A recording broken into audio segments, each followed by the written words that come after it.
ಹುಬ್ಬಳ್ಳಿ ನಗರದ ಅತಿಥಿ ಗೃಹದಲ್ಲಿ ಕುಟುಂಬದ ಭೇಟಿಯಾಗಿದೆ.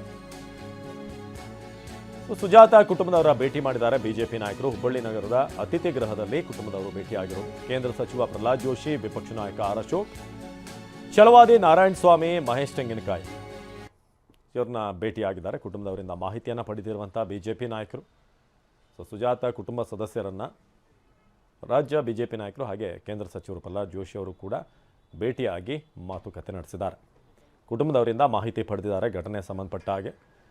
ಜೊತೆಗೆ ಹಿನ್ನೆಲೆ ಏನಿತ್ತು, ಸುಜಾತ ಮತ್ತು ಬಿಜೆಪಿ ಮತ್ತು ಕಾಂಗ್ರೆಸ್ ನಡುವೆ ಆಗ್ತಿರೋದು, ಆದರೆ ಹಿಂದೆ ಕಾಂಗ್ರೆಸ್ನಲ್ಲಿ ಇದ್ದಂಥವರು ಅಲ್ಲಿಂದ ಹೊರಗಡೆ ಬಂದ ಮೇಲೆ ಆದಂಥ ಬೆಳವಣಿಗೆಗಳ ಬಗ್ಗೆ ಕೂಡ ಮಾತನಾಡಲಾಗಿದೆ.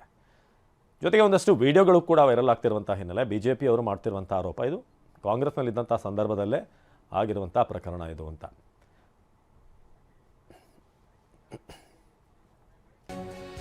ಇನ್ನು ಸುಜಾತ ಹಂಡಿ ವಿವಸ್ತ್ರ ಪ್ರಕರಣ ಸಿಐಡಿ ತನಿಖೆಗೆ ವಹಿಸಲಾಗುತ್ತಾ? ಸರ್ಕಾರ ಕೇಸ್ ತನಿಖೆ ಸಿಐಡಿಗೆ ವಹಿಸುತ್ತಾ?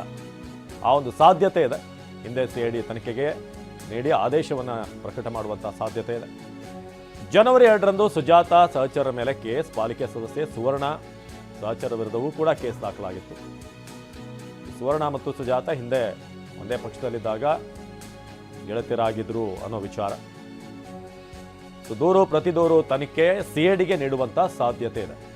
ಸುಜಾತ ಹಂಡಿ ವಿವಸ್ತ್ರ ಪ್ರಕರಣ ಈಗ ಸಿಐಡಿ ತನಿಖೆಗೆ ಹೋಗುವಂಥ ನಿರೀಕ್ಷೆ ಇದೆ. ಜನವರಿ 2ರಂದು ಸುಜಾತ ಮೇಲೂ ಕೂಡ ಕೇಸ್ ಆಗಿತ್ತು. ಹಾಗೆ ಪಾಲಿಕೆ ಸದಸ್ಯೆ ಸುವರ್ಣ ಸಹಚರರ ಮೇಲೂ ಕೂಡ ಕೇಸ್ ಆಗಿತ್ತು. ಪಾಲಿಕೆ ಸದಸ್ಯೆ ಸುವರ್ಣ ಸಹಚರರ ವಿರುದ್ಧವೂ ಕೂಡ ಅವತ್ತು ಕೇಸ್ ಆಗಿರುತ್ತೆ. ಸಂಜಯ್ ಈ ಬಗ್ಗೆ ಹೆಚ್ಚಿನ ಮಾಹಿತಿಯನ್ನು ನೀಡ್ತಾರೆ ನೇರ ಸಂಪರ್ಕದಲ್ಲಿ. ಸಂಜಯ್, ಇದೀಗ ಸುಜಾತ ಹಂಡಿ ಕೇಸ್ಗೆ ಸಂಬಂಧಪಟ್ಟ ಹಾಗೆ ಹಲವಾರು ವಿಚಾರಗಳು ಹೊರಗಡೆ ಬರ್ತಾ ಇದೆ. ಜೊತೆಗೆ ಈಗಷ್ಟೇ ಒಂದು ವಿಡಿಯೋ ಬಂದು ಅದು ಕೂಡ ಸಾಕಷ್ಟು ವೈರಲ್ ಆಗ್ತಿದೆ. ಹಳೆ ವಿಡಿಯೋ ಆದರೂ ಕೂಡ ಈ ಸಂದರ್ಭಕ್ಕೆ ಅದು ಸಾಕಷ್ಟು ವೈರಲ್ ಆಗ್ತಿರೋದು. ಇನ್ನೊಂದು ಕಡೆ ಬಿಜೆಪಿ ನಾಯಕರನ್ನ ಭೇಟಿಯಾಗಿದ್ದು ಕೂಡ ಆಯಿತು ಅಂತ. ಈಗ ಅಪ್ಡೇಟ್ ಏನಿದೆ ಈ ಕೇಸ್ಗೆ ಸಂಬಂಧಪಟ್ಟ ಹಾಗೆ ಸಂಜಯ್?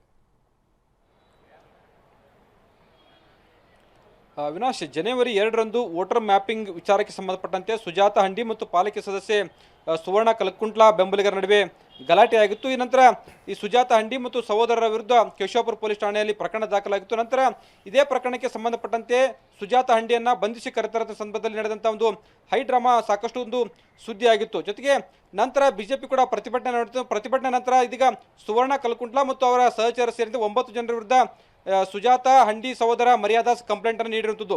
ಈ ಎಲ್ಲ ಬೆಳವಣಿಗೆಗಳ ಹಿನ್ನೆಲೆಯಲ್ಲಿ ಇದೀಗ ಆರೋಪ ಪ್ರತ್ಯಾರೋಪಗಳು ಸಾಕಷ್ಟು ನಡೀತಾ ಇರುವಂಥದ್ದು. ಎರಡೂ ಕಡೆಯಿಂದ ಹಿಂದಿನ ವಿಡಿಯೋಗಳನ್ನ ರಿಲೀಸ್ ಮಾಡುವಂಥ ಒಂದು ಕೆಲಸಗಳು ಕೂಡ ನಡೀತಾ ಇರುವಂಥದ್ದು. ಈ ಹಿನ್ನೆಲೆಯಲ್ಲಿ ಏನು ಪ್ರಕರಣದ ಒಂದು ಉನ್ನತ ಮಟ್ಟದ ತನಿಖೆಗಾಗಿ ಸರ್ಕಾರ ಈ ಪ್ರಕರಣವನ್ನು ಸಿಐಡಿಗೆ ವಹಿಸುವ ಸಾಧ್ಯತೆ ಇರುವಂಥದ್ದು. ಈಗಾಗಲೇ ಅಧಿಕಾರಿಗಳ ಜೊತೆ ಸಾಕಷ್ಟು ಒಂದು ಚರ್ಚೆಯನ್ನು ಕೂಡ ಮಾಡಿರುವಂಥದ್ದು. ಹಿಂದೆ ಇವತ್ತೇ ಈ ಪ್ರಕರಣವನ್ನು ಸಿಐಡಿಗೆ ನೀಡುವಂಥ ಒಂದು ಸಾಧ್ಯತೆ ಇರುವಂಥದ್ದು. ಸುಜಾತ ಹಂಡಿ ಮತ್ತು ಸಹೋದರರ ವಿರುದ್ಧ ದಾಖಲಾಗಿರುವಂಥ ದೂರು ಮತ್ತು ಸುವರ್ಣ ಕಲಕುಂಟ್ಲ ಮತ್ತು ಬೆಂಬಲಿಗರ ಮೇಲೆ ದಾಖಲಾಗಿರುವಂಥ ದೂರು, ಎರಡೂ ಪ್ರಕರಣಗಳನ್ನು ಇದೀಗ ಸಿಐಡಿಗೆ ನೀಡುವಂಥ ಒಂದು ಸಾಧ್ಯತೆ ಇರುವಂಥದ್ದು. ಇವತ್ತು ರಾತ್ರಿಯವರೆಗೆ ಆದೇಶ ಬರ್ತದೆ ಅಂತೇಳಿ ಹಿರಿಯ ಪೊಲೀಸ್ ಅಧಿಕಾರಿಗಳು ನೀಡ್ತಾ ಇರುವಂಥದ್ದು ಮಾಹಿತಿ. ಮತ್ತೊಂದು ಕಡೆ ಅಂತಂದರೆ ಬಿಜೆಪಿ ನಾಯಕರು ಇವತ್ತು ಹುಬ್ಬಳ್ಳಿಯಲ್ಲಿ ದೊಡ್ಡ ಮಟ್ಟದೊಂದು ಪ್ರತಿಭಟನೆಯನ್ನು ಕೂಡ ಮಾಡಿದರು. ಪ್ರತಿಭಟನೆ ನಂತರ ಇದೀಗ ಸುಜಾತ ಹಂಡಿ ಕುಟುಂಬವನ್ನು ಕೇಂದ್ರ ಸಚಿವ ಪ್ರಹ್ಲಾದ್ ಜೋಶಿ, ವಿಪಕ್ಷ ನಾಯಕರಾದಂಥ ಆರ್ ಅಶೋಕ್, ಛಲವಾದಿ ನಾರಾಯಣ ಸ್ವಾಮಿ ಇಲ್ಲಿನ ಶಾಸಕರು ಭೇಟಿಯಾಗಿ ಮಾತುಕತೆಯನ್ನು ಮಾಡುವಂಥ ಒಂದು ಕೆಲಸವನ್ನು ಮಾಡ್ತಾ ಇದ್ದಾರೆ.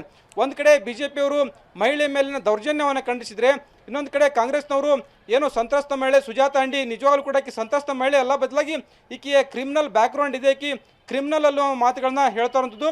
ಈ ಹಿನ್ನೆಲೆಯಲ್ಲಿ ಇದೀಗ ಪ್ರಕರಣದ ತನಿಖೆ ಉನ್ನತ ಮಟ್ಟಕ್ಕೆ ಆಗಬೇಕು ಅನ್ನೋದು ಬಿಜೆಪಿ ಕೂಡ ಆಗ್ರಹ ಮಾಡಿತ್ತು. ನ್ಯಾಯಾಂಗ ಅಂದರೆ ಹಿರಿಯ ನ್ಯಾಯಾಧೀಶರಿಂದ ತನಿಖೆ ಆಗಬೇಕು ಅಂತ ಒಂದು ಆಗ್ರಹವನ್ನು ಮಾಡಿತ್ತು. ಆದರೆ ಸರ್ಕಾರ ಎರಡೂ ಪ್ರಕರಣವನ್ನು ಇದೀಗ ಸಿಐಡಿಗೆ ವಹಿಸುವುದರ ಮುಖಾಂತರ ಸಿಐಡಿಯಿಂದ ತನಿಖೆ ಮಾಡಿಸುವಂಥದ್ದು ಸಾಧ್ಯತೆ ಹೆಚ್ಚಾಗಿರುವಂಥದ್ದು. ಅವಿನಾಶ್, ಧನ್ಯವಾದ ಸಂಜಯ್.